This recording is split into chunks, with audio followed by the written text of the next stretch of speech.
Hello बच्चा party, once again welcome back to our YouTube channel study G classes. आप सभी लोगों का आपके अपने YouTube channel study G classes में एक बार फिर से स्वागत है। तो बच्चों, आज के इस नए वीडियो लेक्चर में हम देखने वाले हैं प्रश्नावली 1.3 का क्वेश्चन नंबर फर्स्ट। तो प्यारे बच्चों, सबसे पहले आज हम बात करते हैं प्रश्नावली 1.3 के बारे में। इस प्रश्नावली में आपके जितने भी क्वेश्चन हैं वो सभी क्वेश्चन बोर्ड एग्जाम के लिए बहुत इंपॉर्टेंट हैं। आपको इस प्रश्नावली के सभी क्वेश्चन को यहाँ पर सॉल्व करना है। कोई भी क्वेश्चन छोड़ना नहीं है, चाहे वो आपका एग्जाम्पल हो और चाहे इस प्रश्नावली के क्वेश्चन हो। और साथ साथ हमें ये भी जानकारी आज के इस वीडियो में लेना है कि जो हमारी प्रश्नावली 1.3 है, इस प्रश्नावली में जो सिद्ध करने वाले क्वेश्चन हैं वो हमारे 3 प्रकार से हैं। अब वो हमारे कौन कौन से हैं, सबसे पहले हम इसके बारे में जानेंगे।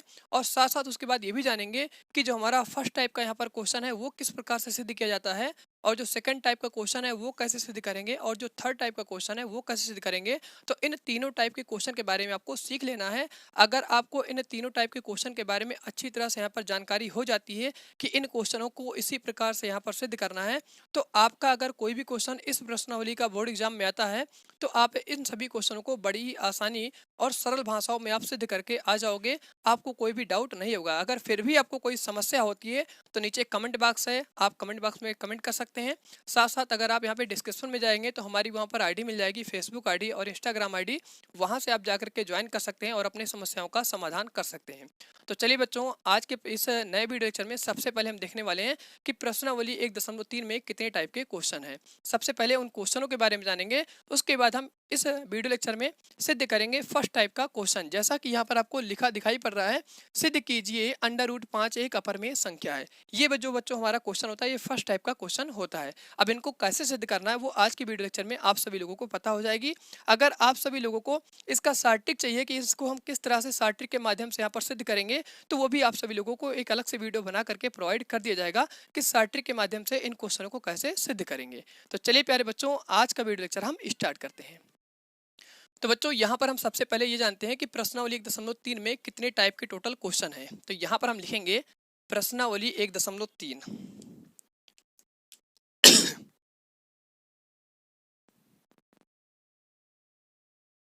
प्रश्नावली 1.3। तो इसमें जो बच्चों हमारे टोटल क्वेश्चन है वो 3 प्रकार के हैं। तो यहाँ लिखेंगे प्रश्नों के प्रकार। प्रश्नों के प्रकार। तो यहाँ पर आपको पता है कि 3 प्रकार के क्वेश्चन हैं। अब वो 3 प्रकार के क्वेश्चन कौन कौन से हैं, तो यहाँ पर हम देखेंगे फर्स्ट टाइप, उसके बाद देखेंगे सेकंड टाइप और उसके बाद यहाँ पे देखेंगे थर्ड टाइप। तो यहाँ पे हम लिखेंगे टाइप फर्स्ट। टाइप फर्स्ट, जिसको हिंदी में आप बोलते हो प्रकार एक। दूसरा हम यहाँ से लिखेंगे टाइप सेकंड। टाइप सेकंड को आप बोलते हो प्रकार दो। और अगला टाइप को जो यहाँ पे हम लिखने वाले हैं वो हमारा है टाइप थर्ड। इसको आप बोलते हो प्रकार 3। अब बच्चों, यहाँ पर जो हमारा फर्स्ट टाइप का क्वेश्चन होता है, इसमें आपको सिद्ध करने के लिए कहा जाता है कि सिद्ध कीजिए कि √5 एक अपरिमेय संख्या है। इसके बाद आपको यहाँ पर दूसरी संख्या, यहाँ पर क्या होता है, संख्या बस बदल दी जाती है। तो आपको यहाँ पर क्वेश्चन आता है कि सिद्ध कीजिए कि √2 एक अपरिमेय संख्या है। या आपको बोर्ड एग्जाम में क्वेश्चन दिखाई पड़ता है कि सिद्ध कीजिए √3 एक अपरिमेय संख्या है।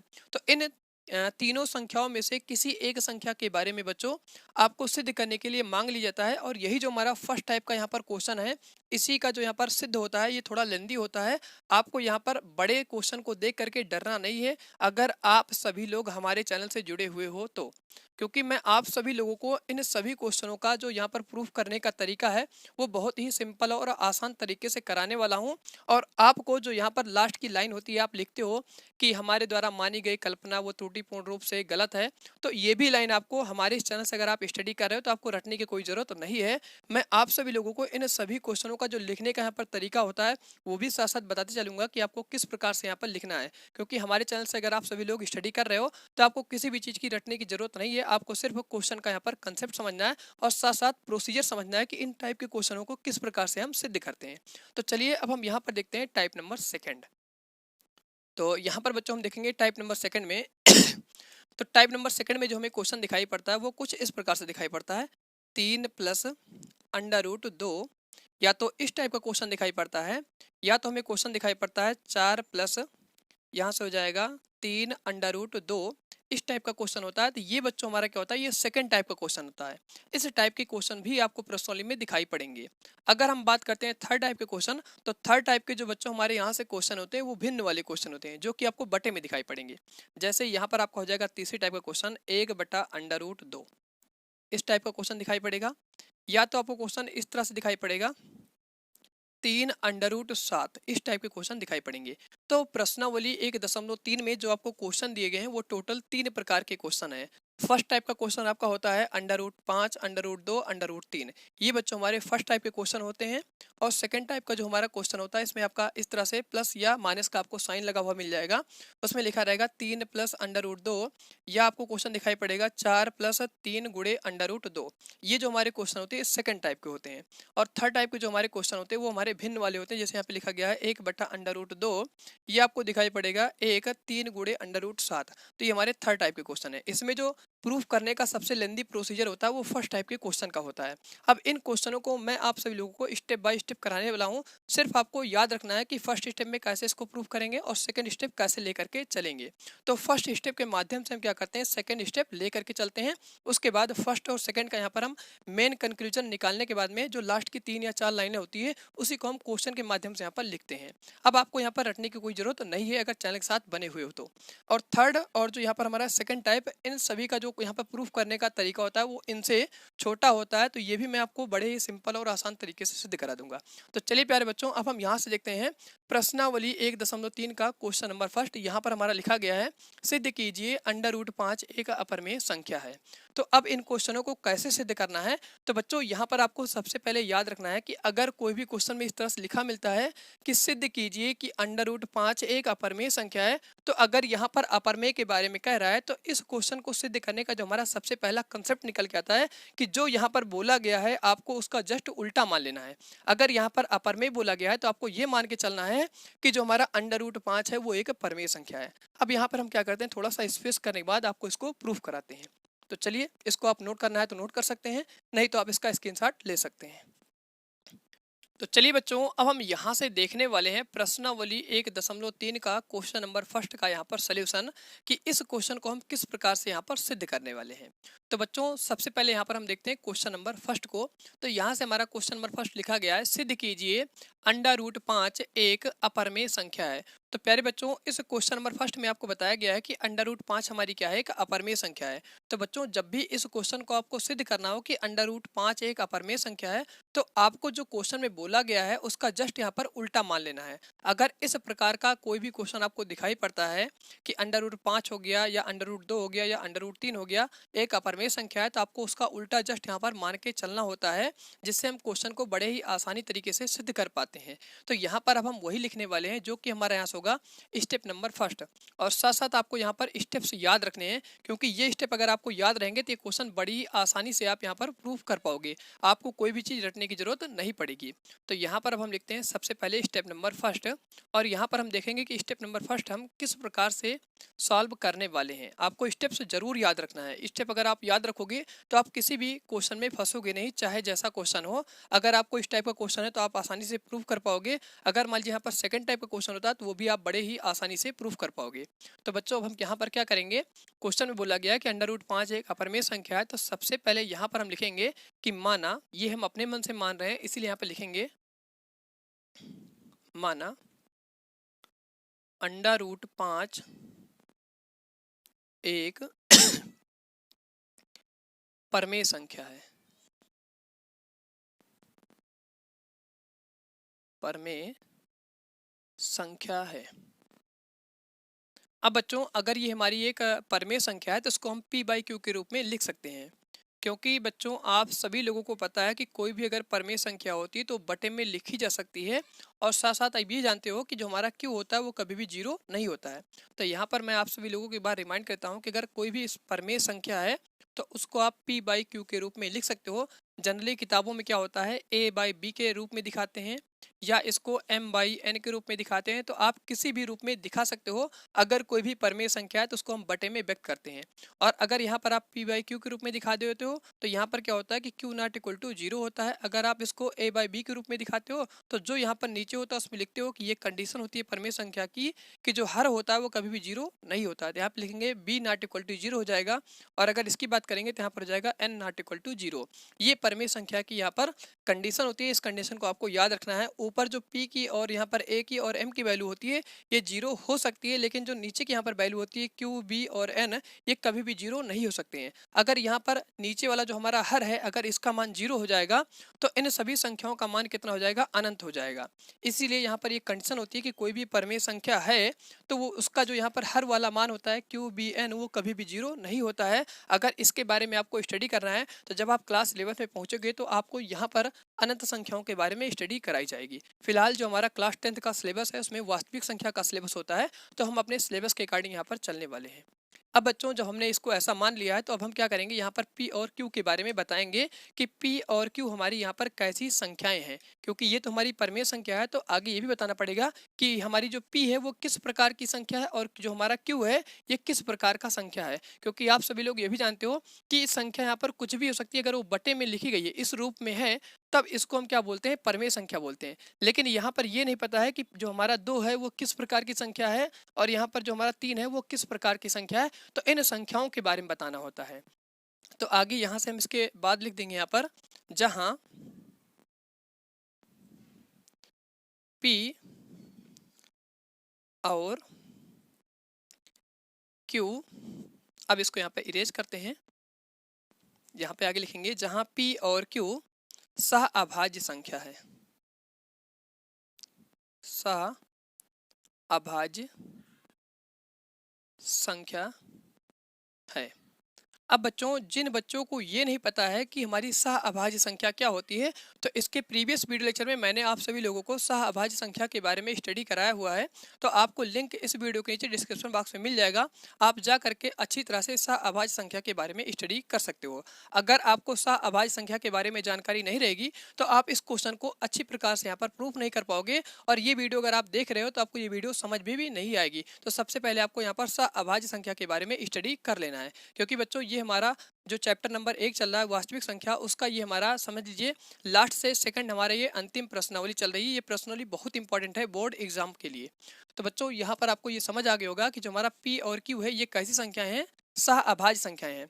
अब आपको ये भी पता होना चाहिए कि जब हमने यहाँ पर p और q को सह अभाज्य संख्या जनरल रूप में मान लिया है तो जो हमारी सह अभाज्य संख्या होती है उसका जो HCF होता है, जो हमारा यहाँ से निकल के आता है वो 1 होता है। तो आगे लिख देंगे यहाँ से कि अगर हमने p और q को यहाँ पर सह अभाज्य संख्या माना है तो जो p और q का यहाँ पर हमें क्या मिलेगा, HCF मिलेगा, वो कितना होगा, 1 मिलेगा। अगर 1 मिलेगा तभी आप कह पाओगे कि जो हमारी p और q संख्याएं हैं ये एक सह अभाज्य संख्या है। अगर p और q के अलावा यहाँ पर कोई दूसरी संख्या मिलती है, कहने का सेंस ये हुआ कि अगर यहाँ पर 1 के अलावा कोई और संख्या दिखाई पड़ गई तो आप यहाँ पर तुरंत बता दोगे कि p और q हमारी सह अभाज्य संख्या नहीं है, ये हमारी कोई भी अदर संख्या हो सकती है।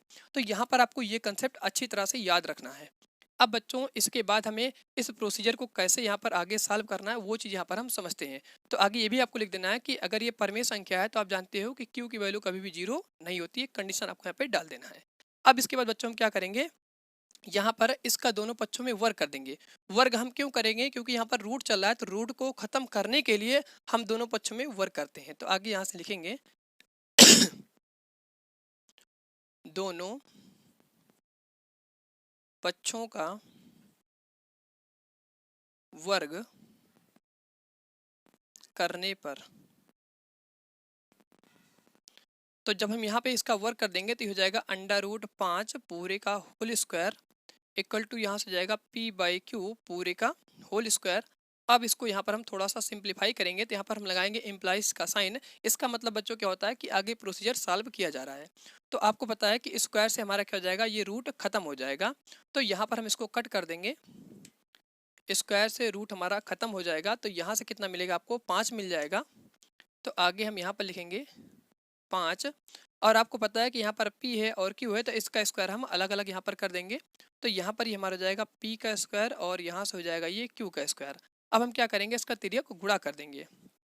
तो यहाँ से हमारा ये आ जाएगा 5 क्यू का स्क्वायर और यहाँ पर हो जाएगा पी स्क्वायर।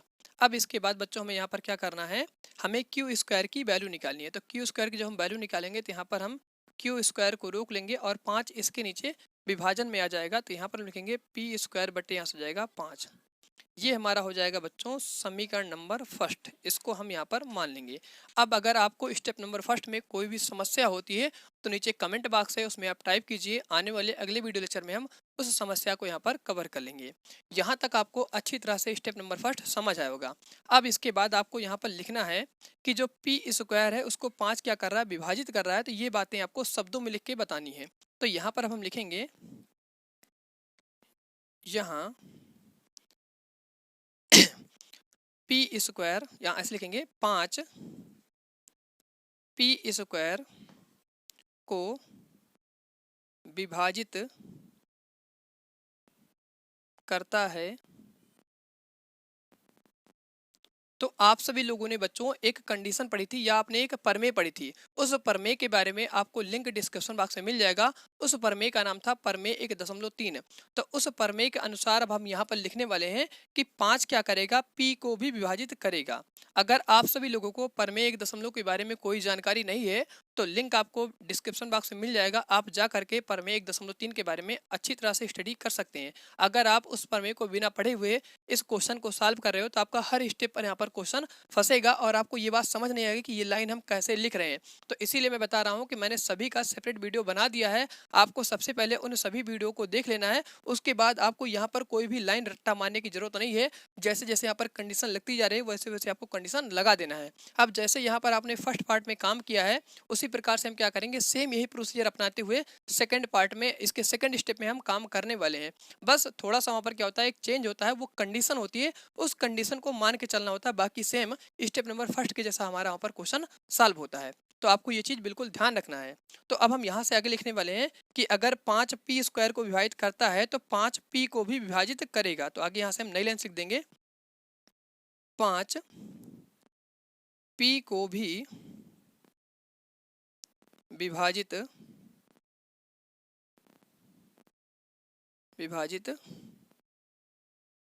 करेगा। तो आगे यहाँ पर आप उस प्रमेय का नाम लिख देंगे, नहीं तो आपके नंबर उड़ जाएंगे बच्चों। प्रमेय कौन कहती है, प्रमेय 1.3 से। इस प्रमेय का वीडियो बन गया है, लिंक आपको डिस्क्रिप्शन बॉक्स में मिल जाएगा। आप जा करके इसके बारे में स्टडी कर लीजिए तो आपको ये क्वेश्चन अच्छी तरह से समझ आएंगे। अब बच्चों यहाँ तक आपको अगर कोई समस्या है तो नीचे कमेंट बॉक्स में टाइप करिए। मैं आने वाले अगले वीडियो लेक्चर में उस समस्या को कवर करूंगा और आप यहाँ तक नोट कर लीजिए। उसके बाद अब हमारा यहाँ से क्या होगा, स्टेप नंबर सेकंड चालू होगा। स्टेप नंबर फर्स्ट यहाँ पर हमारा कंप्लीट होता है। तो चलिए बच्चों अब हम यहाँ से देखते हैं स्टेप नंबर सेकंड। तो स्टेप नंबर सेकंड को देखने से पहले एक बार हम यहाँ पर लिख लेते हैं जो हमारा समीकरण नंबर फर्स्ट आया हुआ था, क्योंकि जो हम यहाँ पर स्टेप नंबर सेकंड में नया कंडीशन मानने वाले हैं वो समीकरण फर्स्ट को देख करके ही हम मानते हैं। तो समीकरण हमारा यहाँ से फर्स्ट क्या आया था उसको यहाँ पर हम एक बार लिख लेते हैं। तो समीकरण नंबर फर्स्ट हमारा यहाँ से आया था क्यू स्क्वायर बराबर यहाँ चला था पी स्क्वायर बटे 5। ये बच्चों हमारा था समीकरण नंबर फर्स्ट। इसको आपको यहाँ पर नोट कर लेना कहीं साइड में, क्योंकि अभी लास्ट में भी हमें इसकी जरूरत पड़ेगी। अब हम यहाँ से क्या करने वाले हैं, स्टेप नंबर सेकंड को स्टार्ट करने वाले हैं। तो यहाँ से हम लिखेंगे स्टेप नंबर सेकंड। अब यहाँ पर वो हमें नया कंडीशन क्या मानना है वो हम इक्वेशन नंबर फर्स्ट को देख करके यहाँ पे समझते हैं। तो बच्चों आपको यहाँ पर देखना है कि वैल्यू कौन सी आई है, पी स्क्वायर बटे यहाँ पर कितना है 5। तो आपको p की एक नई वैल्यू मानना है। अगर यहाँ पर मान लीजिए p नहीं है, कोई a है, ए स्क्वायर लिखा होता है, आप जनरली बुकों में देखते हो तो ऐसे भी आपको मिलता है a स्क्वायर बटे 5। तो यहाँ पर अगर p चल रहा है तो p की वैल्यू मानना है, अगर a चल रहा है तो a की वैल्यू मानना है, अगर मान लीजिए यहाँ पर m चल रहा है तो m की वैल्यू मानना है। जो भी यहाँ पर आपका चल रहा होगा उसी की वैल्यू मानना है। तो यहाँ से हम लिखने वाले हैं उस कंडीशन को। तो यहाँ से लिखेंगे माना p बराबर यहाँ से हमारा हो जाएगा 5c। अब यहाँ पर आपको ध्यान रखना है कि जो नीचे यहाँ पर इसके हर में चल रहा है, अगर 5 चल रहा है तो आपको 5c मानना है, अगर यहाँ पर 3 चल रहा है तो आपको यहाँ पर 3c मानना है, अगर यहाँ पर 2 चल रहा है तो आपको 2c मानना है। अब यहाँ पर हम बताएंगे c हमारा क्या है, तो यहाँ हम साइड में लिख देंगे जहाँ c कोई धनात्मक पूर्णांक है। आप c की वैल्यू यहाँ पर बता सकते हो, जैसे हमारा 1 हो गया, 2 हो गया, 3 हो गया। इसी प्रकार से यहाँ पर बहुत सारी सी की वैल्यू हो सकती है। तो बच्चों यहाँ पर आपको ये समझ आ गया होगा कि हमने पी की वैल्यू 5c कैसे माना है। अब हम क्या करते हैं, इस पी का मान उठा करके समीकरण नंबर 1 में रख देंगे। तो आगे हम यहाँ से लिखने वाले हैं कि पी का मान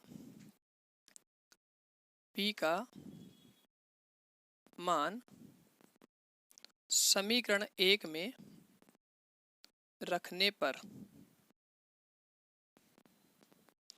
तो समीकरण नंबर 1 हमारे यहाँ से चल रहा था क्यू स्क्वायर बराबर पी स्क्वायर बटे 5। तो यहाँ पर हम लिखेंगे क्यू स्क्वायर और पी की वैल्यू यहाँ से हम कितना पुट करेंगे 5c। तो यहाँ पर हम लिखने वाले हैं 5c और ये हमारे क्या जाएगा स्क्वायर चला है तो पूरे का होल स्क्वायर जाएगा। इसको हम ब्रैकेट के अंदर में करके लिखेंगे। नीचे हमारे कितना चला है यहाँ से 5, तो यहाँ पर हम डिवाइड में लिखेंगे 5। अब ये चीज़ कैसे लिखा गया है तो वो सबसे पहले मैं आपको समीकरण नंबर फर्स्ट यहाँ पर समझाता हूँ। यहाँ से हमारा समीकरण नंबर फर्स्ट था क्यू स्क्वायर बराबर पी स्क्वायर बटे यहाँ से 5 चला था। तो कुछ बच्चों को ये चीज़ समझ नहीं आता है कि p की वैल्यू 5c वहाँ पर कैसे रखी गई। तो बच्चों हम इसको क्या कर सकते हैं, स्क्वायर को ब्रैकेट में करके लिख सकते हैं। आप इसको इस तरह से भी यहाँ पर लिख सकते हो, क्यों ब्रैकेट लगा करके पूरे का होल स्क्वायर बराबर यहाँ पर लिखेंगे p ब्रैकेट लगा करके होल स्क्वायर बटे यहाँ से कितना हो जाएगा 5। तो यहाँ पर हमने क्या किया है, p की वैल्यू उठा करके 5c यहाँ पर रख दिया है। अब आपको समझ आ गया होगा। अब इसके बाद यहाँ से हम इसको सॉल्व कर लेंगे। तो यहाँ से हमें मिल जाएगा क्यू स्क्वायर और ये हो जाएगा 25 और यहाँ से जाएगा सी स्क्वायर बटे यहाँ से कितना जाएगा 5। क्योंकि आप जान रहे हो नंबर का तो वर्ग निकल आता है, लेकिन यहाँ पर अगर कोई चर है या अचर है तो उसका यहाँ पर सेम स्क्वायर करके हम यहाँ पर लिख देते हैं। अब आपको पता है कि 25 से 5 क्या हो जाएगा, ये 5 जो है 25 को विभाजित कर देगा। तो यहाँ पर क्या करेगा 5 जो है 25 का कत्ल कर देगा। तो यहाँ पर संख्या हमारी कितनी आ जाएगी 5 आ जाएगी। अब आपको इसको आगे यहाँ पर थोड़ा सिंप्लीफाई करके लिखना है। तो ये हमारा हो जाएगा क्यू स्क्वायर बराबर 5c। अब बच्चों हम यहाँ से क्या करेंगे, सी स्क्वायर का मान निकालेंगे। तो यहाँ पर हम इम्प्लाइज जेड का साइन लगाएंगे। इम्प्लाइज जेड का बच्चों मतलब हुआ कि जो हमारा क्वेश्चन है वो आगे कंटिन्यू सॉल्व किया जा रहा है। तो यहाँ से हमें निकालना है सी स्क्वायर का मान। जैसे हमने समीकरण नंबर या हमारा स्टेप नंबर फर्स्ट में हमने निकाला था यहाँ से क्यू स्क्वायर का मान, वैसे हम क्या करेंगे जब हम स्टेप नंबर सेकंड यहाँ पर सॉल्व करेंगे तो उसमें हम सी स्क्वायर का मान निकालेंगे। जो यहाँ पर हम टर्म मानेंगे, सी मान रहे हैं तो सी लिखेंगे, एम मान रहे हैं तो एम यहाँ पर लिखेंगे। जो भी यहाँ पर हमारा कांस्टेंट टर्म हम मान रहे हैं जनरल टर्म के फॉर्म में, उसी की वैल्यू यहाँ पर निकालना होता है। तो यहाँ से हम क्या करें सी स्क्वायर का मान निकालेंगे। तो यहाँ से मिल जाएगा क्यू स्क्वायर बटे यहाँ से कितना जाएगा 5 आ जाएगा। और इसको हम यहाँ से क्या मानेंगे, समीकरण नंबर सेकंड मानेंगे।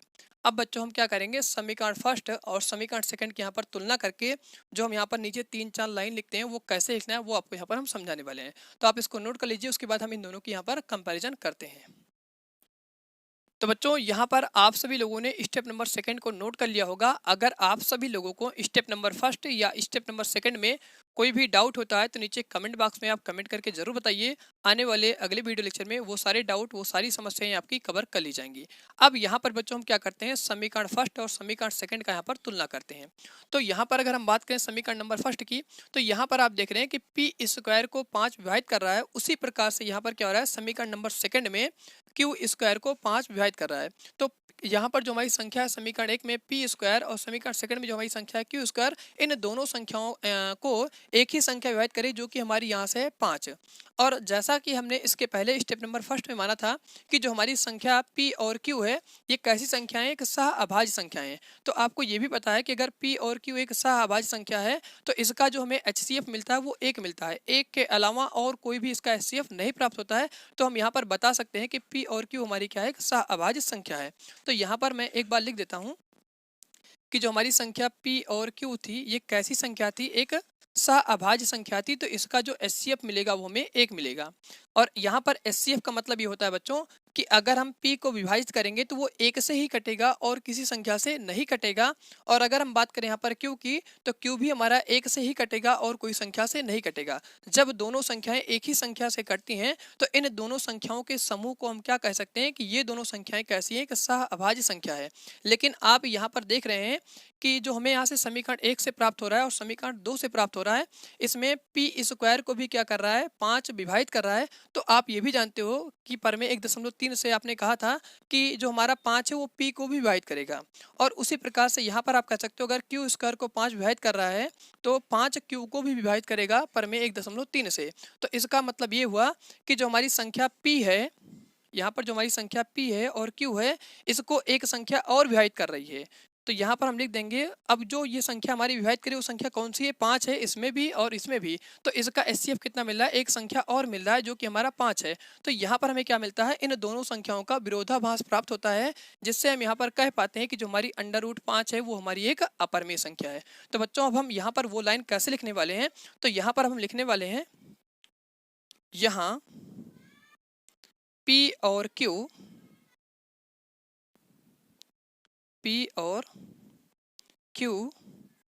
में कम से कम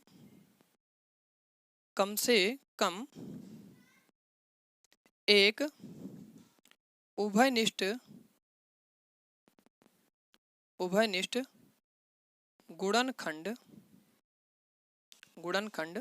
संख्या लिख देंगे यहाँ पर 5 है। उसके बाद यहाँ पर हम लिखेंगे नई लाइन से, इसलिए इस तथ्य का विरोधाभास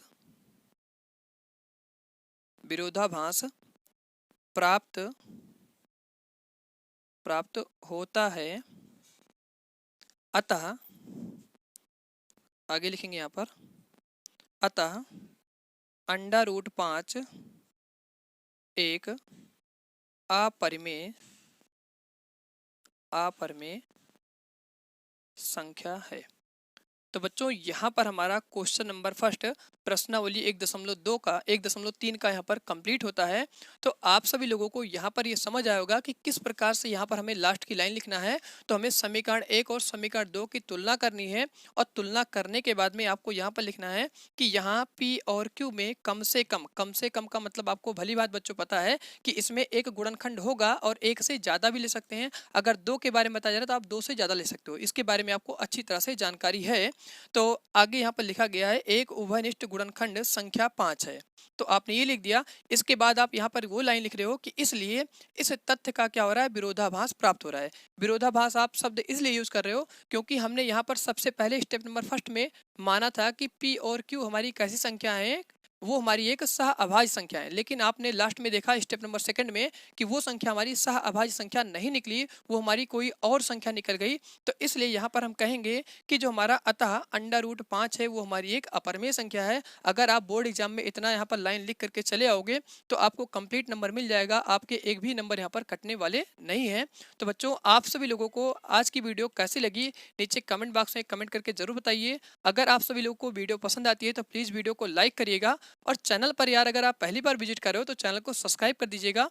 तो प्यारे बच्चों आज का वीडियो लेक्चर हम इसी पर एंड करते हैं, और अब हम आपसे मिलते हैं अगले वीडियो के साथ। तब तक आप सभी लोग पढ़ते रहिए और मस्त रहिए।